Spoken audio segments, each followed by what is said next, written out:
बायजूस। ये नाम इनोवेशन और प्रॉमिस का दूसरा नाम बन गया था। ये कंपनी इंडियन स्टार्टअप की दुनिया का एक चमकता सितारा थी। इसने एजुकेशन का एक नया विजन दिया, एक ऐसा विजन जो टेक्नोलॉजी से पावर था। बायजू रविंद्रन, जो पहले एक टीचर थे, इसके कैरिस्मेटिक लीडर थे। उनका एक सपना था लर्निंग को एक्सेसिबल और एंगेजिंग बनाना। बायजूस ने एक बहुत बड़े मार्केट को टैप किया। लाखों इंडियन स्टूडेंट्स क्वालिटी एजुकेशन के लिए तरस रहे थे। ट्रेडिशनल तरीके उन्हें फेल कर रहे थे। बायजूस ने एक सोल्यूशन दिया। इसके ऐप ने personalised learning experiences, engaging video lessons और इंटरैक्टिव एक्सरसाइजेस दिए। गेमिफाइड लर्निंग ने स्टूडेंट्स को हुक्ड रखा। इसकी चर्चा आग की तरह फैल गई। पेरेंट्स ने इसे रामबाण समझा। स्टूडेंट्स के लिए ये बोरिंग टेक्स्ट बुक से एक अच्छा ब्रेक था। फंडिंग की बारिश होने लगी। इन्वेस्टर्स मोहित हो गए। सिक्वोया कैपिटल, टेंसेंट, मार्क जकरबर्ग का चांद जकरबर्ग इनिशिएटिव। बायजूस की वैल्यू बिलियंस में पहुंच गई। ये इंडिया का सबसे वैल्यूएबल स्टार्टअप बन गया। इंडिया के टेक बूम का एक शाइनिंग एग्जाम्पल। कंपनी की सक्सेस अनस्टॉपेबल लग रही थी। बायजूस ने एग्रेसिवली एक्सपैंड किया। इसने नए मार्केट्स में, नए एज ग्रुप्स में कदम रखा। ऐसा लग रहा था कि कुछ भी गलत नहीं हो सकता। फ्यूचर ब्राइट था। कंपनी दुनिया के टॉप पर थी, लेकिन सतह के नीचे दरारें पड़नी शुरू हो गई थीं। बायजूस का मीटियोरिक राइज एक कीमत पर आया। कंपनी की ग्रोथ की भूख ने उसे क्वेश्चनेबल प्रैक्टिसेस की तरफ धकेल दिया। एग्रेसिव सेल्स टैक्टिक्स आम बात हो गई। सेल्स रिप्रेजेंटेटिव्स ने पेरेंट्स की एस्पिरेशंस का फायदा उठाया। उन्होंने एकेडमिक सक्सेस के बड़े बड़े वादे किए। उन्होंने डील्स क्लोज करने के लिए हाई प्रेशर टेक्निक्स इस्तेमाल की।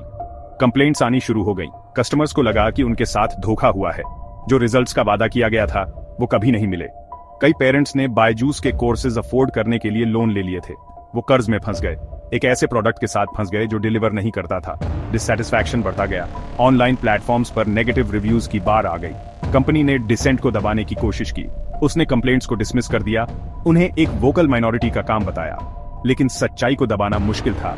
बायजूस के केयरफुली कंस्ट्रक्टेड फसाड में दरारें चौड़ी होती जा रही थीं। कंपनी की रेपुटेशन को धक्का लगने लगा। इन्वेस्टर के पैसों से बायजूस बाइंग स्प्री पर निकल पड़ा। इसने एक के बाद एक कंपनी एक्वायर की। Tutor Vista, Aakash Educational Services, White Hat Junior. Price tags astronomical थे। बिलियंस ऑफ डॉलर्स खर्च किए गए। स्ट्रेटजी हैपहैजर्ड लग रही थी। एक्सपेंशन की चाहत से ड्रिवन सिनर्जी से नहीं। एक्विजिशंस बैकफायर कर गए। अलग अलग बिजनेस मॉडल्स को इंटीग्रेट करना चैलेंजिंग साबित हुआ। कल्चर्स क्लैश हुए। सिनर्जीज मटेरियलाइज नहीं हो पाई। बायजूस उस सांप की तरह था जिसने एक साथ बहुत सारे जानवर निगल लिए हों। इसे अपने एक्विजिशंस को डाइजेस्ट करने में दिक्कत हुई। इसी दौरान पर्दे के पीछे फाइनेंशियल मिसमैनेजमेंट चल रहा था। कंपनी ने अपने फाइनेंशियल स्टेटमेंट्स फाइल करने में देरी की। जब वो आखिरकार रिलीज हुए तो उन्होंने स्टैगरिंग लॉसेस रिवील किए। डेट बाज गया था। ऑडिटर्स ने रेड फ्लैग्स रेज किए। डिलॉयट, बायजूस का ऑडिटर, रिजाइन कर गया। अकाउंटिंग प्रैक्टिसेस के बारे में कंसर्न साइट करते हुए। कभी चमकने वाला सितारा अपनी चमक खो रहा था। ये तेजी से काओस में जा रहा था। बायजूस की मुसीबतें बाज गईं। लॉसूट्स का ढेर लग गया। इन्वेस्टर्स वेरी हो गए। कंपनी की वैल्यूएशन गिर गई। $22 बिलियन के पीक से गिरकर आधे से भी कम। कभी अजय लगने वाला एडटेक जायंट अब सर्वाइवल के लिए लड़ रहा था।